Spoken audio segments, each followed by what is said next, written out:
هم لفروجهم حافظون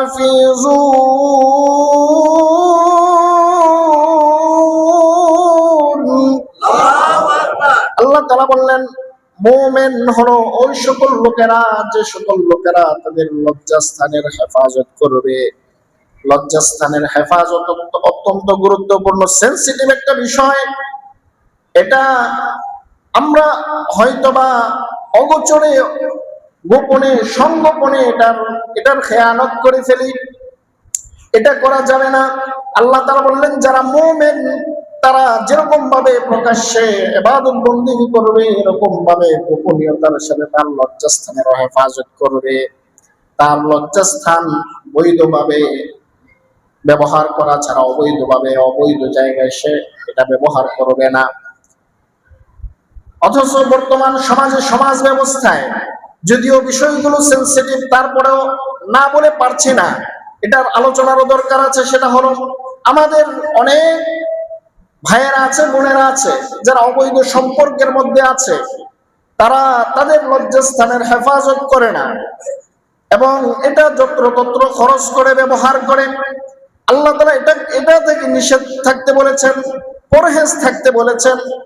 ওয়াল্লাযীনা হুম লিফুরুজিহিম হাফিজুন, যারা মুমিন হতে চায় তারা অবশ্যই তাদের লজ্জাস্থানের হেফাজত করবে। ইল্লা আলা আজওয়াজিহিম আও মা মালাকাত আইমানুহুম ফাইন্নাহুম গায়রু মালুমিন। তবে দুই শ্রেণীর মানুষের সাথে লজ্জাস্থানের হেফাজতের দরকার নাই। এক হলো তার স্ত্রী, বৈধ স্ত্রী, আর দ্বিতীয় হলো তার দাসী। আলহামদুলিল্লাহিল্লাযী জাআলাল কমারা বিহুসবান ওয়ান নাজমা ওয়াশ-শাজারা ইয়াসজুদান وفضل زمانا على زمان كما فضل مكانا على مكان وإنسانا على إنسان ونشهد أن لا إله إلا الله وحده لا شريك له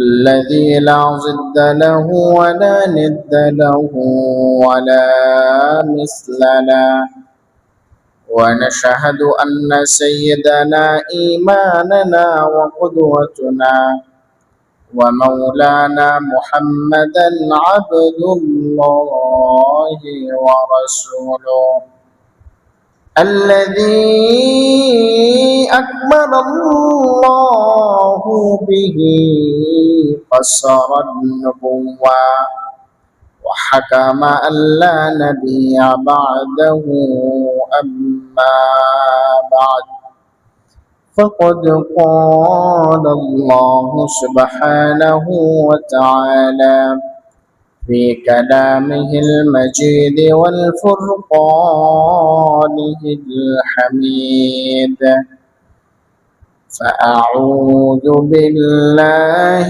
من الشيطان الرجيم بسم الله الرحمن الرحيم والذين هم عن اللغو معرضون والذين هم للزكاة فاعلون وقال تعالى في شان حبيبه آمرا ومخبرا إن الله وملائكته يصلون على النبي يا أيها الذين آمنوا صلوا عليه وسلموا تسليما اللهم صل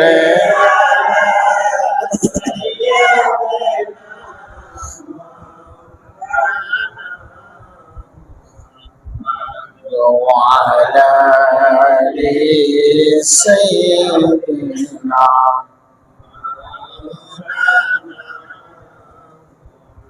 محمد اللهم صل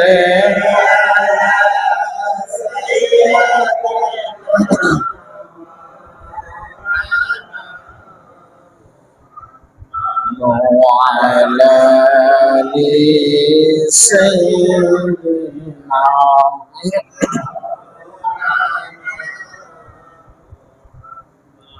আমরা সবাই গুনাহগার গো নবী আপনাই চিনলাম না তার কারণে রোজ হাসরে আমাদেরকে ভুলিলেন না আল্লাহুম্মা সাল্লি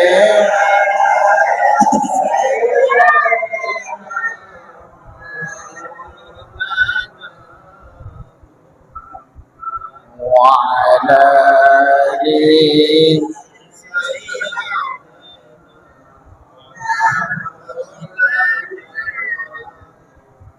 بلغ العلا بكماله كشف الدجى بجماله حسنت جميع خصاله صلوا عليه وآله محمد شفيق ذكر كري لا إله إلا الله لا إله إلا الله لا إله إلا الله لا إله إلا الله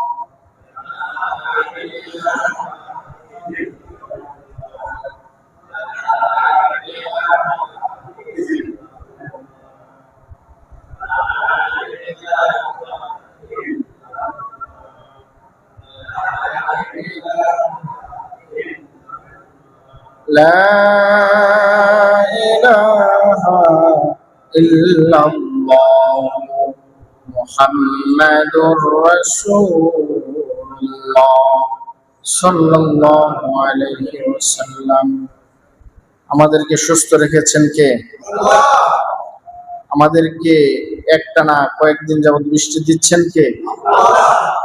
সুখে দুঃখে সদা সর্বদা আমরা প্রশংসা করব কার? আল্লাহ। সে আল্লাহর জন্য মন প্রাণ উজাড় করে অন্তরের অন্তঃস্থল থেকে কালিমাতুশ শুকর আদায় করি, উচ্চ কণ্ঠে পড়ি আলহামদুলিল্লাহ। শুকরিয়া আদায় করলে তার শুকরিয়া আদায় করা কি শেষ হবে? কখনোই শেষ হবে না। এই যে কিছুদিন যাবৎ বৃষ্টি হচ্ছে, পাহাড়ি অঞ্চলের দুর্গম এলাকা চট্টগ্রামের দিকে আপনারা জানেন ভয়াবহ বন্যা হচ্ছে, বা অনেক বাড়িঘর রাস্তাঘাট ডুবে গেছে, জমিনের ফসল ডুবে গেছে, মানুষের অনেক অনেক ক্ষয়ক্ষতি হচ্ছে। তো সে তুলনায় আল্লাহ আমাদেরকে অনেক ভালো রেখেছেন, কে বলেন ঠিক কিনা? এই জন্য বেশি বেশি শুকরিয়ার দরকার আছে না নাই? আবারও শুকরিয়াতান বলি আলহামদুলিল্লাহ। তাদের জন্য বেশি বেশি দোয়া করা, তাদেরকে যেন আল্লাহ বিপদের এই মহা কবল থেকে, প্রলয় থেকে আল্লাহ যেন হেফাজত করে, পড়েন আমিন। সম্মানিত হাজিরিন, আমি আলোচনা করতেছিলাম সূরাতুল মুমিনুন থেকে, মনে আছে আপনাদের? সূরাতুল মুমিনুনের আলোকে মুমিনদের গুণাবলী নিয়ে কথা বলতেছিলাম। তো এখানে আল্লাহ রাব্বুল আলামিন শুরুতেই বলেছেন মুমিনরা সফল কাম। তারপরে আল্লাহ রাব্বুল আলামিন একে একে মুমিনের 7টা গুণের কথা বলেছেন। 7টা গুণ। কয়টা গুণ? আওয়াজ দিতে হবে, কয়টা? 7টা গুণ। এই 7টা গুণ আমাদের নিজেদের ভিতরে অর্জন করার দরকার আছে না নাই?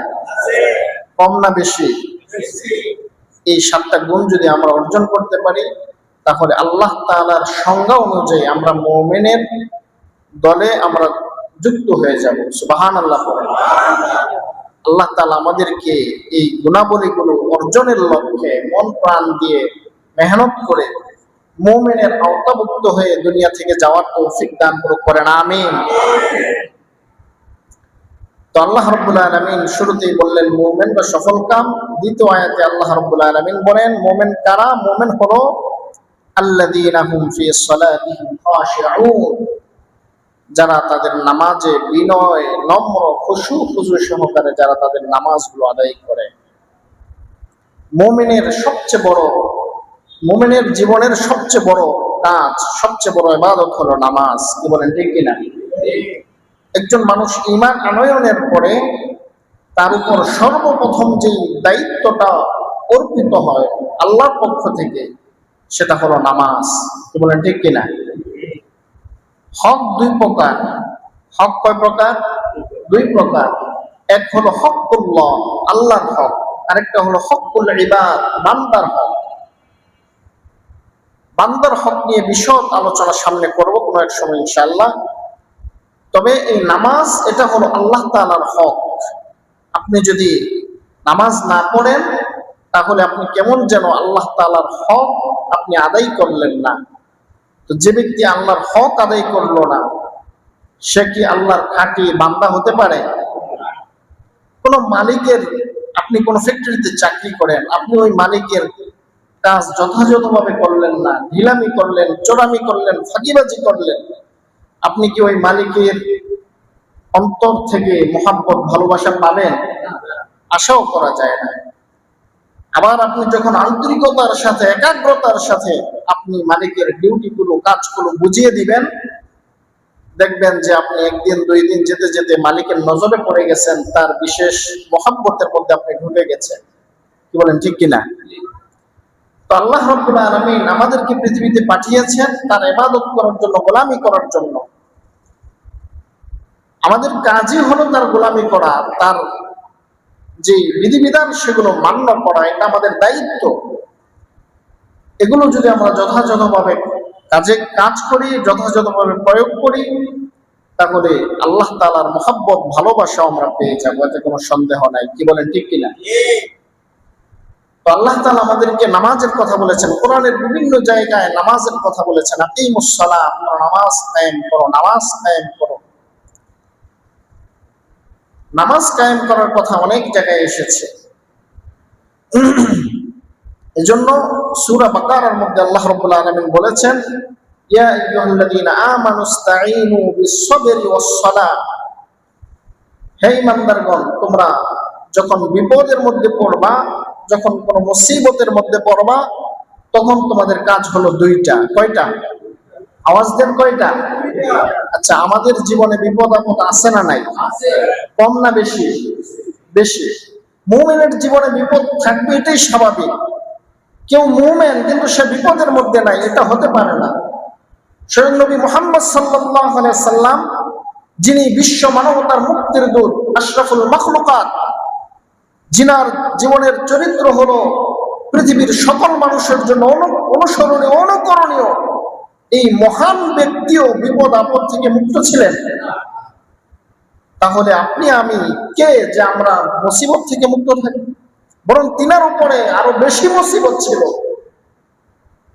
হাদিসের মধ্যে এসেছে, আল্লাহর হাবিব সাল্লাল্লাহু আলাইহি সাল্লাম বলেছেন আশাদুল বালাই আল আমবিয়া সুম্মাল আমসালু ফাল আমসাল। আমার উম্মতরা শোনো, পৃথিবীতে সবচেয়ে বেশি মুসিবতের অধিকারী, সবচেয়ে বেশি মুসিবতের মুখোমুখি হয়েছে নবীগণ, রাসূলগণ, এরপরে সাহাবায়ে কেরাম, এরপরে যার যার তাকওয়া অনুযায়ী, যার যার আমল অনুযায়ী, যার যার স্তর অনুযায়ী সে মুসিবতের মুখোমুখি হবে। হাদিসের মধ্যে এসেছে, আল্লাহর হাবিব সাল্লাল্লাহু আলাইহি সাল্লাম বলেন মান ইউরিদিল্লাহু বিহি খায়রান ইউসিব মিনহু। আল্লাহ তাআলা যার কল্যাণ চান, যাকে ভালোবাসেন, আল্লাহ তাআলা তাকে বিপদ দেন। সুবহানাল্লাহ পড়েন। যাই হোক, আমি সেদিকে যাচ্ছি না। আমার বড় উদ্দেশ্য যে আপনি যত দিনদার হবেন, যত ভালো মানুষ হবেন, যত মুত্তাকি হবেন, পরহেজগার হবেন, যত বড় মুমিন হবেন, আপনার উপর তত বেশি বিপদ আসবে। এই বিপদের মধ্যে আমরা সবর করব একজনের উপর, তিনি কে? এজন্য আল্লাহ তাআলা জানেন যে মুমিনরা তারা বিপদের সম্মুখীন হবে, এবং বিপদের সম্মুখীন হলে তার করণীয় কি, তার কাজ কি, এটা আল্লাহ তাআলা বলে দিয়েছেন। সুবহানাল্লাহ বলেন। আল্লাহ তাআলা বলেন, ইয়া আইয়ুহাল্লাযীনা আমানুস্তাঈনু বিস-সাবরি ওয়াস-সালাহ, হে ঈমানদারগণ, তোমরা যখন মুসিবতের মধ্যে পড়বা, বিপদের মধ্যে পড়বা, তোমাদের কাজ হলো দুইটা।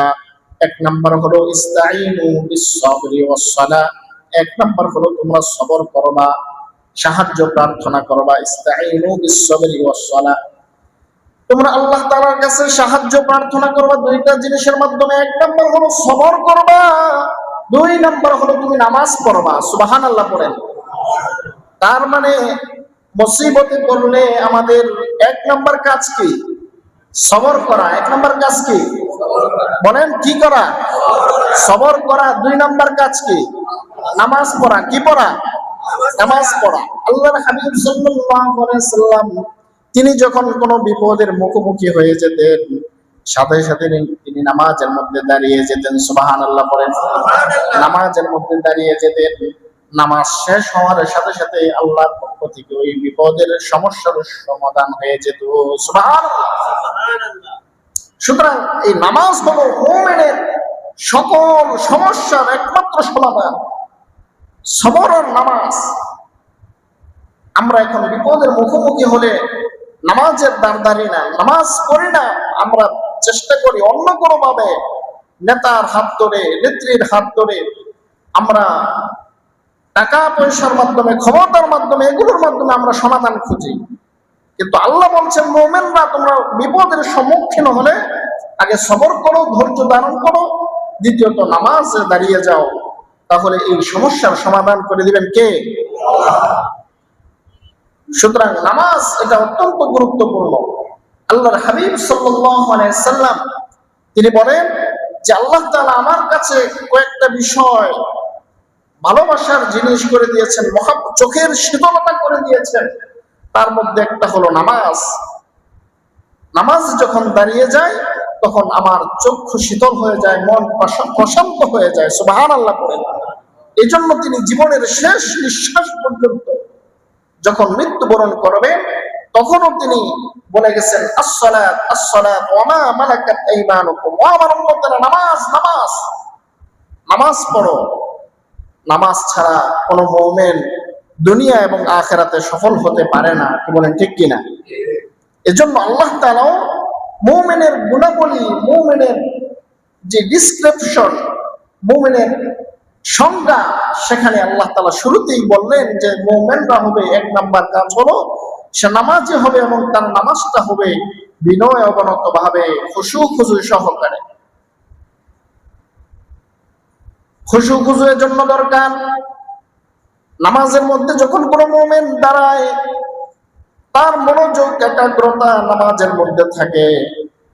হাদিসের মধ্যে এসেছে, তাফসীর ইবনে কাসিরের মধ্যে এসেছে, কোন মুমিন নামাজে দাঁড়ানোর পরে যতক্ষণ তার আন্তরিকতা, মহব্বত, ভালোবাসা, ধ্যান, খেয়াল যতক্ষণ নামাজের ভিতরে থাকবে, যতক্ষণ নামাজের মধ্যে থাকবে, ততক্ষণ আল্লাহ তাআলার রহমতের দৃষ্টি ওই বান্দার দিকে এককভাবে ডাইরেক্ট ওই বান্দার দিকে ঘুরতে থাকে। সুবহানাল্লাহ পড়েন।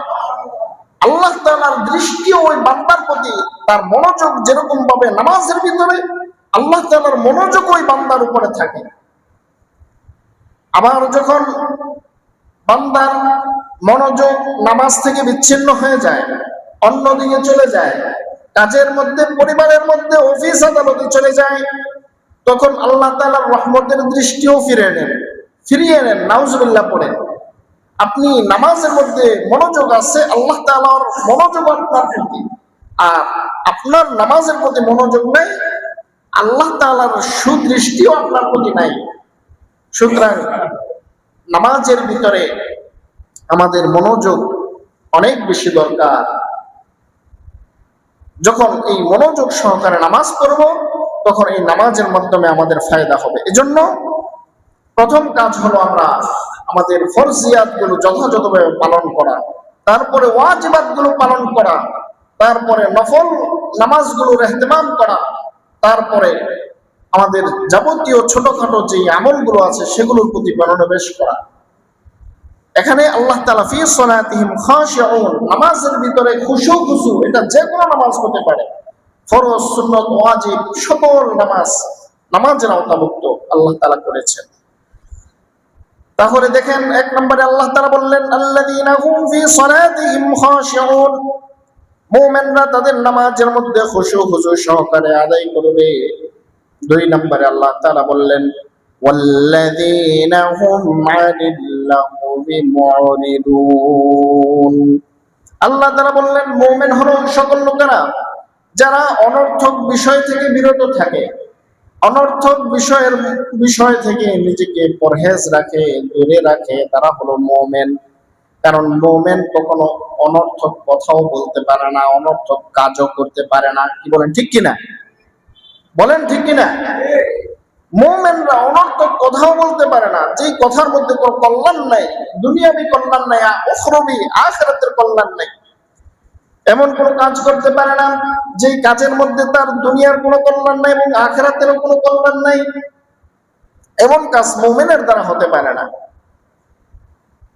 আল্লাহর হাবিব সাল্লাল্লাহু আলাইহি ওয়াসাল্লাম হাদিসের মধ্যে বলেছেন, যখন জান্নাতীরা জান্নাতে চলে যাবে, তখন জান্নাতে যাওয়ার পরেও এক শ্রেণীর মানুষ বা জান্নাতীরা একটা বিষয়ের আফসোস করবে। কয়টা বিষয়?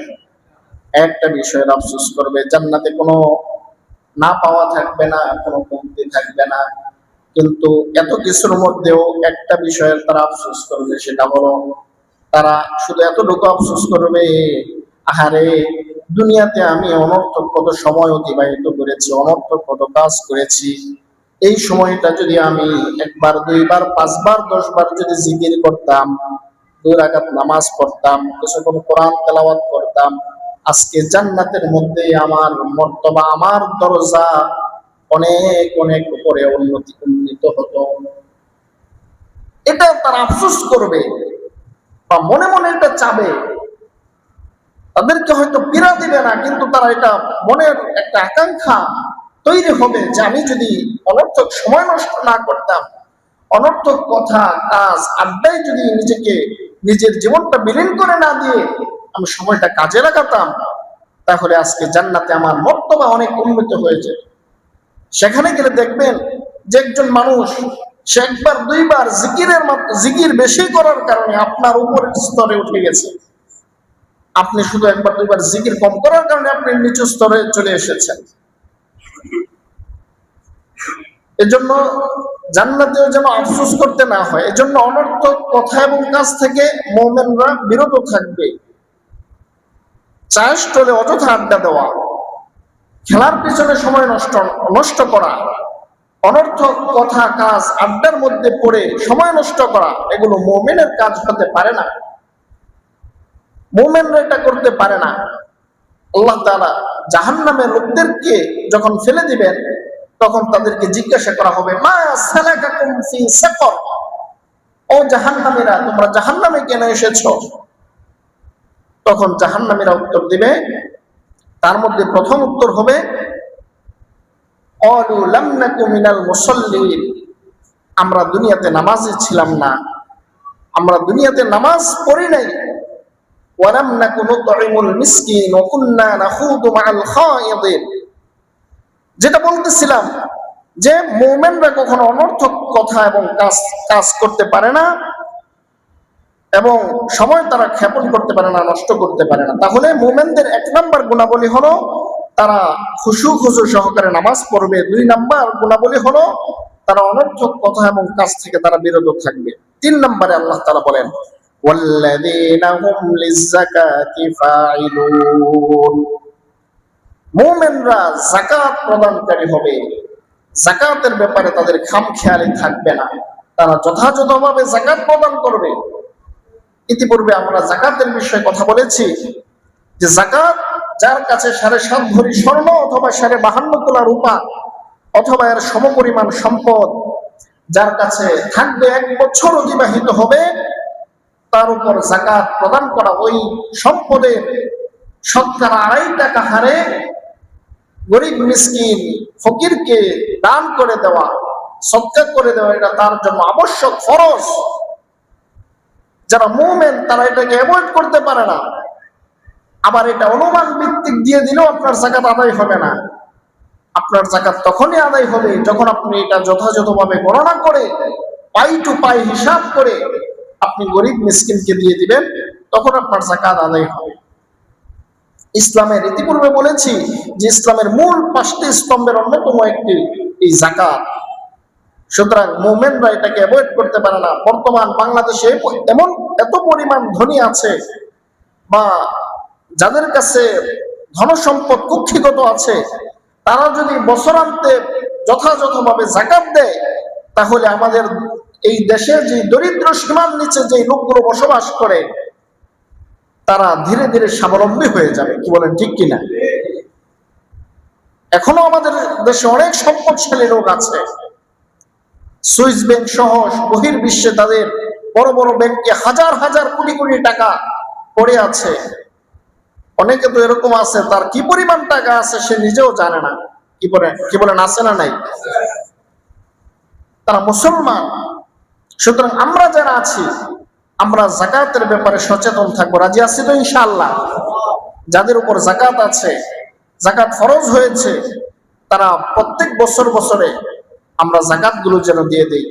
মা বোনেরা যারা আছে মনে রাখবেন, স্বামী স্ত্রী বা এক ফ্যামিলি থেকে সবার পক্ষ থেকে একজনে যাকাত আদায় করে দিলে সবার পক্ষ থেকে যাকাত আদায় হবে না।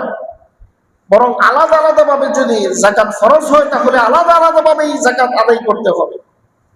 অনেক মা বোনেরা আছে তাদের স্বর্ণ অলংকার এত পরিমাণে আছে যে তার উপর যাকাত ফরজ হয়ে আছে, কিন্তু এই ব্যাপারে তিনি কোনো ভূক্ষেপই করেন না। আপনার যদি স্বর্ণ অলংকারও ঘরে পড়ে থাকে, সেটা যদি 7.5 ভরির বেশি হয় অথবা 52.5 তোলা রূপায়ের সমপরিমাণ বা এর চেয়ে বেশি হয়, তাহলে ওই সম্পদের হিসাব করেও আপনাকে যাকাত দিয়ে দিতে হবে। স্বামীর পক্ষ থেকে আলাদা দিতে হবে, স্ত্রীর পক্ষ থেকে আলাদা দিতে হবে। আবার সন্তানেরও যদি এ পরিমাণ সম্পদ থাকে তাহলে সন্তানের পক্ষ থেকেও আলাদাভাবে যাকাত দিতে হবে। তো এই জন্য আল্লাহ তাআলা মুমিনদের গুণাবলী আলোচনার মধ্যে এটা নিয়ে এসেছেন যে যারা মুমিন হবে তারা তাদের সম্পদের যাকাত যথাযথভাবে দিবে। আপনি যদি যাকাত যথাযথভাবে না দেন তাহলে আপনি কেমন যেন গরিবের হক মেরে খেলেন। কি বলেন, ঠিক কিনা? এটা তো গরিবের হক। এই গরিবের হক আপনি তাকে যথাযথভাবে তার প্রাপ্য বুঝিয়ে না দিয়ে আপনি তার হক আপনি খাচ্ছেন, এটা তো লজ্জারও একটা বিষয়।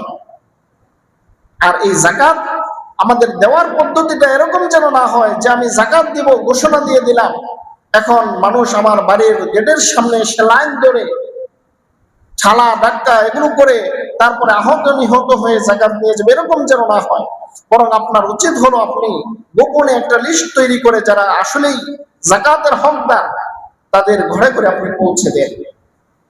অনেক দরিদ্র এরকম আছে যারা হয়তো চক্ষু শরমে আপনার দরজায় আসবে না, আপনার কাছে হাত পাতবে না, কিন্তু সে বাড়ির ভিতরে অনেক করুণ ভাবে দিনাতিপাত করছে। সুতরাং তার ঘরে আপনার অর্থটা পৌঁছে দেবে, এটা আপনার দায়িত্ব। যাকাতের ব্যাপারে আমরা যেন আরো সচেতন হই। আল্লাহ তাআলা তৌফিক দান করুন, পড়েন আমিন। তাহলে 3 নাম্বার আল্লাহ তাআলা বললেন ওয়াল্লাযীনা হুম লিয-যাকাতি ফাঈলুন, মুমিনরা তাদের যাকাত প্রদানকারী হবে, যাকাত যথাযথভাবে আদায় করবে। তারপরে আল্লাহ রাব্বুল আলামিন 4 নাম্বার গুণাবলী বলছেন ওয়াল্লাযীনা হুম লিফুরুজিহিম হাফিজুন। আল্লাহ তাআলা বললেন মুমিন হলো ওই সকল লোকেরা যে সকল লোকেরা তাদের লজ্জাস্থানের হেফাজত করবে। লজ্জাস্থানের হেফাজত অত্যন্ত গুরুত্বপূর্ণ, সেনসিটিভ একটা বিষয়। এটা আমরা হয়তোবা অগোচরে গোপনে সংগোপনে এটার খেয়ানত করে ফেলি। এটা করা যাবে না। আল্লাহ তাআলা বললেন যারা মুমিন তারা যেরকম ভাবে প্রকাশ্যে ইবাদত বন্দেগী করবে, এরকম ভাবে গোপনীয়তার সাথে তার লজ্জাস্থানের হেফাজত করবে। তার লজ্জাস্থান বৈধভাবে ব্যবহার করা ছাড়া অবৈধভাবে অবৈধ জায়গায় সে এটা ব্যবহার করবে না।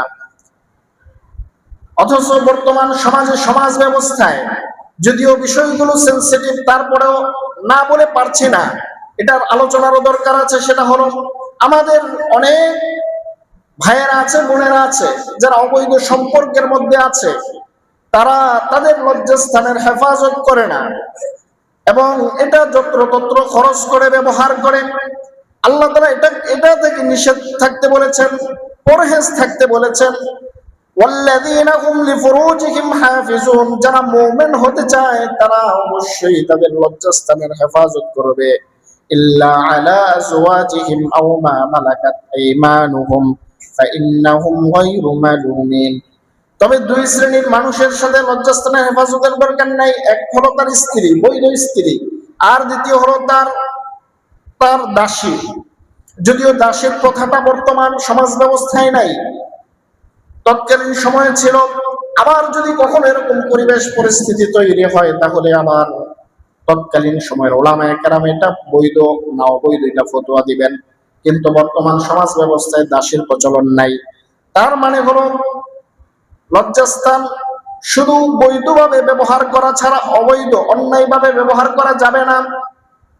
পৃথিবীর কেউ দেখে না, আপনারা দুইজন হয়তো কোনো একটা ঘরের ভিতরে যে আপনারা আপনাদের লজ্জাস্থানের হেফাজত করলেন না, আমানতের খেয়ানত করলেন, এটা পৃথিবীর কেউ না দেখলেও একজন দেখেছেন, তিনি কে? সুতরাং ওই আল্লাহকে ভয় করার দরকার আছে না নাই? প্রত্যেক জায়গায় আপনি যখন আল্লাহকে হাজির নাজির মনে করবেন, আল্লাহকে স্মরণ করবেন, মনে রাখবেন প্রিয় যুবক ভাইয়েরা, প্রিয় যুবতী বোনেরা, আপনারা যৌবনের উন্মাদনায় হয়তো আপনারা আপনার লজ্জাস্থানের হেফাজত করছেন না, আমানতের খেয়ানত করছেন, কিন্তু এটার জন্য আল্লাহর কাছে জবাবদিহিতা আছে না নাই? আল্লাহ তাআলা স্পষ্ট করে বলে দিয়েছেন, মুমিন হলো ওই সকল লোকেরা যারা তাদের লজ্জাস্থানের হেফাজত করবে। অনেক কলেজ ভার্সিটির স্টুডেন্টরা তারা কলেজের নাম করে পার্কে যে বসে থাকে, রেস্টুরেন্টে যায়, অথবা বিভিন্ন রিসোর্টে যায় ঘুরতে, যে তারপরে দুজন গোপন ভাবে, বাড়িতে কেউ জানে না, বাড়িতে জানে যে আমার ছেলে আমার মেয়ে কলেজে গিয়েছে, সে ভার্সিটিতে গিয়েছে, পড়ালেখা করতেছে, কিন্তু ওই দিক দিয়ে তারা অন্যায় কাজ করতেছে, অসামাজিক কাজ করতেছে। আমাদের সমাজে এরকম পরিবেশ আছে না নাই? আমরা অভিভাবকরা যদি সচেতন হয়ে যাই, আমাদের ছেলে কোথায় যাচ্ছে, আমাদের মেয়ে কোথায় যাচ্ছে, এই ব্যাপারে যদি আমরা সচেতন হয়ে যাই, তাহলে সমাজ থেকে এরকম অশ্লীলতা দূর হয়ে যাবে। কি বলেন, ঠিক কিনা? তাহলে আল্লাহ তাআলা 4 নম্বরে বললেন, ওয়াল্লাযীনা হুম লিফুরুজিহিম হাফিজুন। আবারও শুনেন যে আল্লাহ তাআলা বলছেন, মুমিন হতে হলে তোমাকে লজ্জাস্থানের হেফাজত করতে হবে।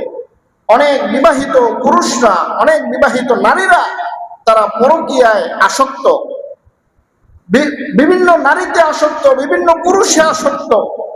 হয়তো আপনার এলাকা জানে না, আপনার স্বামী জানে না, আপনার স্ত্রী জানে না, কিন্তু আল্লাহ দেখতেছেন।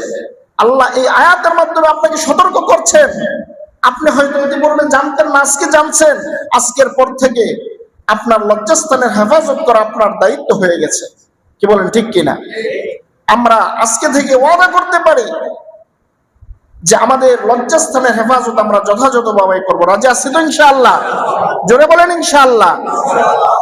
তারপরে সময় সংক্ষিপ্ত, আলোচনা শেষ করে দিচ্ছি। আল্লাহ তাআলা সর্বশেষ আরো 3টা গুণের কথা বলেছেন, ওয়াল্লাযীনা হুম লিআমানাতিহিম ওয়া আহদিহিম রাউন। 5 নম্বরে মুমিনরা তাদের আমানতের হেফাজত করবে, আমানতের খেয়ানত করবে না। আমানতের ব্যাপারে ইতিপূর্বে লম্বা আলোচনা করেছি। আমানত হলো, এটা শুধু টাকার আমানত না, এটা কথার আমানত হতে পারে, আপনার দায়িত্বের আমানত হতে পারে, আপনার কাজের আমানত হতে পারে। আমরা প্রত্যেকেই যার যার জায়গা থেকে আমানত হিসেবে আমাদের কাছে অনেক কিছুই থাকতে পারে। আপনি কোন একটা স্কুলের টিচার, ওই জায়গাটা, ওই দায়িত্বটা আপনার জন্য, আপনার উপরে আমানত। আপনি সন্তানের হক যথাযথভাবে পালন করা, তাদেরকে যথাযথভাবে সময় দিয়ে পড়ানো। আপনি শ্রমিক, আপনার এই কাজটা আপনার উপরে আমানত মালিকের পক্ষ থেকে। এখানে আপনি 2 নম্বরে করার কোনো সুযোগ নাই। আপনি যদি এখানে কাজে ফাঁকিবাজি করেন তাহলে আপনি আমানতের খেয়ানত করলেন। এরকম ভাবে প্রত্যেকটা সেক্টরে, প্রত্যেকটা দায়িত্বই আমাদের উপর আমানত। এই আমানত গুলো যথাযথভাবে পালন করতে হবে। হাদিসের মধ্যে এসেছে, আল্লাহর হাবিব সাল্লাল্লাহু আলাইহি সাল্লাম বলেন, ইযা দুইয়াতিল আমানাতু ফান্তাযিরিস সাআ। বুখারীর বর্ণনা এসেছে যে যখন তোমরা দেখবা যে কেউ তার দায়িত্বের অবহেলা করতেছে, তখন মনে করবা কিয়ামত চলে এসেছে। যখন সে আমানতের খেয়ানত করতেছে, তখন বুঝবা যে কিয়ামত খুব সন্নিকটে। এজন্য মুমিনরা কখনো আমানতের খেয়ানত করতে পারে না, তারা আমানত যথাযথভাবে আদায় করবে। আবার আল্লাহ তাআলার পক্ষ থেকে আমাদের উপর যে আমানত আছে, নামাজ, রোজা, ফরজিয়াত গুলো, এগুলো আমাদের উপর আমানত। এগুলো আল্লাহ তাআলার কাছে যথাযথভাবে বুঝিয়ে দেওয়া, পালন করা, এটা আমাদের দায়িত্ব। না করলে এটা আমানতের খেয়ানত হবে। তারপরে আল্লাহ তাআলা 6 নম্বরে বললেন, ওয়াহদিহিম রাউন, এবং তারা তাদের কৃত ওয়াদা পূরণ করবে। একজন আরেকজনের কাছে যে কথা দিবে, এই কথা সে পূরণ করবে। কথার হেরফের হবে না, নড়চড় হবে না। সকালে বললাম এক কথা, জবান দিলাম একভাবে, বিকালে সেটা ভঙ্গ করলাম। মুমিনরা এরকম হতে পারে না। কি বলেন, ঠিক কিনা? সুতরাং 6 নম্বরে আল্লাহ তাআলা বললেন তারা তাদের অঙ্গীকার পূরণ করবে। সর্বশেষ আল্লাহ তাআলা বললেন, ওয়াল্লাযীনা হুম আলা সালাওয়াতিহিম ইউহাফিজুন। সালাওয়াতিহিম ইউহাফিজুন, তারা তাদের নামাজগুলোর ব্যাপারে যত্নশীল হবে। সর্বশেষ 7 নম্বর গুণ হলো তারা তাদের নামাজের ব্যাপারে যত্নশীল হবে। শুরুতে আল্লাহ তাআলা যে নামাজের কথা বলেছেন সেটা হলো সকল নামাজের ব্যাপারে, আর এখানে সর্বশেষ যেই নামাজের কথা বলছেন এটা হলো তারা তাদের ফরজ নামাজের ব্যাপারে যত্নশীল হবে। প্রত্যেক ওয়াক্তের নামাজগুলো ওয়াক্তের মধ্যেই তারা যথাযথভাবে জামাত সহকারে আদায় করবে। তারা আদায় নামাজকে কাজা করবে না, এক ওয়াক্তের নামাজকে আরেক ওয়াক্তের মধ্যে নিয়ে যাবে না। তারা তাদের ফরজগুলোর ব্যাপারে যথাযথভাবে যত্নশীল হবে। সুতরাং এখানে একটা বিষয় লক্ষণীয় যে আল্লাহ তাআলা শুরু করলেন নামাজ দিয়ে, শেষও করলেন নামাজ দিয়ে। তার মানে হলো, তাফসীর ইবনে কাসিরের মধ্যে এসেছে, কেউ যদি নামাজের ব্যাপারে যত্নশীল হয় তাহলে ভিতরের যে গুণাবলীগুলো আছে এগুলো আস্তে আস্তে তার এমনিতেই ঠিক হয়ে যাবে। সুবহানাল্লাহ। এজন্য নামাজের ব্যাপারে আমরা সোচ্চার থাকবো, সচেতন থাকবো। এই 7টা গুণ যদি কেউ অর্জন করতে পারে, আল্লাহ তাআলা তার জন্য পুরস্কার রেখেছেন। আল্লাহ তাআলা বলেন, উলাইকা হুমুল ওয়ারিসুন আল্লাযীনা ইয়ারিসুনাল ফিরদাউসা হুম ফিহা খালিদুন। যারা এই গুণাবলীগুলো অর্জন করবে তারাই হলো উত্তরাধিকারী। উত্তরাধিকারী এমন জিনিসের, আল্লাযীনা ইয়ারিসুনাল ফিরদাউস, এমন জান্নাতের উত্তরাধিকারী হবে যেই জান্নাতে যখন কেউ একবার প্রবেশ করবে তখন ওই জান্নাত থেকে সে কখনো আর বেরো হবে না, মৃত্যুবরণ করবে না। সুবহানাল্লাহ পড়েন। এমন জান্নাত আমাদের দরকার আছে না নাই? বলেন, আছে না নাই? সুতরাং এই গুণাবলীগুলো অর্জন করতে হবে। আল্লাহ তাআলা আমাদের সকলকে এই 7টা গুণ অর্জন করে মুমিন হয়ে আল্লাহ তাআলার সেই চিরস্থায়ী জান্নাতের মালিক হওয়ার তৌফিক দান করুন। পড়েন আমিন। ওয়া মা আলাইনা ইল্লাল বালাগ। আসসালামু আলাইকুম ওয়া রাহমাতুল্লাহি ওয়া বারাকাতুহু।